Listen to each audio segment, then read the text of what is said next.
When you look at the map of the world, you see many countries. I think there are over 200 countries spread all over the world, all with their own boundaries and so forth. In these lands, there live people. Now, when, for instance, take Kenya, you live in Kenya, and so you're called a Kenyan. But you could very well be a member of a tribe in Kenya, maybe a Kikuyu or whatever. So you're a Kikuyu, but you're also a Kenyan because you live in the land of Kenya. Now you hear a lot today about Palestine and about Palestinians. And there's a lot of trouble going on. Israel is mentioned as well, and the Palestinians and the Israelis are against one another. And people may wonder, what are Palestinians? What is Palestine? You will not find the word Palestine in the Bible. For the land of Israel, it's either called Canaan or it is called Israel, not Palestine. So in the whole Bible, there's no mentioning of that area by Palestine. There are the Philistines, and they speak about Philistia, but not Palestine. So the land is Israel. Now, after the Romans kicked out most of the Jews out of the land of Israel, they destroyed the city of Jerusalem, they destroyed the Holy Temple in the year 70 after Christ, and they took the Jews captive. Some Jews remained living in the land, but the land became almost barren, almost uninhabited. In 135 after Christ, a Roman emperor came again, did another enormous killing among the Jews. Another 600,000 were massacred. And then he hated the Jews so much that he said, "This is a province now of my Roman Empire, and I give as a name for this province, I give it the name Palestine. I name it after their arch enemies, the Philistines." So from then on, this area there in the Middle East was called Palestine.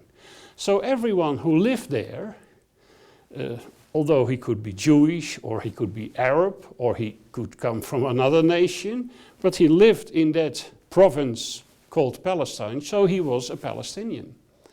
And that situation lasted for almost 2,000 years, till 1948. And then the state of Israel was again established. Now the land got its proper name back. You find the name Israel in the Bible. For instance, when Joseph and Mary flee with baby Jesus to Egypt because King Herod wants to kill him, after King Herod died, the angel comes and says it's now safe to return to the land of Israel. So that's the name of the land in the Bible. So in 1948, this area, this small land, because it's actually a very small land, again has the name Israel. And the people who live there are Israelis. Now, before 1948, everyone was called a Palestinian because the name was Palestine. So also Jews were called Palestinians, and Arabs who lived there were called Palestinians. The first big newspaper of Israel before 1948 was called the Palestine Post. It was a Jewish newspaper, but Palestine was Palestine. But after 48, it became Israel. Now, when that happened, the Arab nations said, we will drive all the Jews out of the land of Israel. We'll drive them in the Mediterranean Sea. They told the small Arab population, come to us. We will drive the Jews out. Then you can go back and you will have the whole land again. But it didn't happen. Israel survived because the God of Israel was fulfilling his promises to the Jewish people. Now today you see attempts by some Arabs to create a kind of Palestinian state on the land of Israel. When you read the Bible, that's not what God wants. The land is Israel. And if you want to live there, and there are Arabs who live there, you must understand that the land is Israel. You become a citizen of Israel.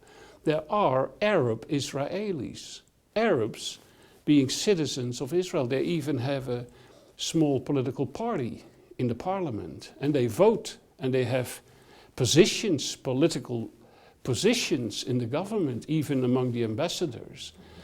But the land is Israel, and to try to establish a nation called Palestine on the land that God promised to Israel is simply not what he wants.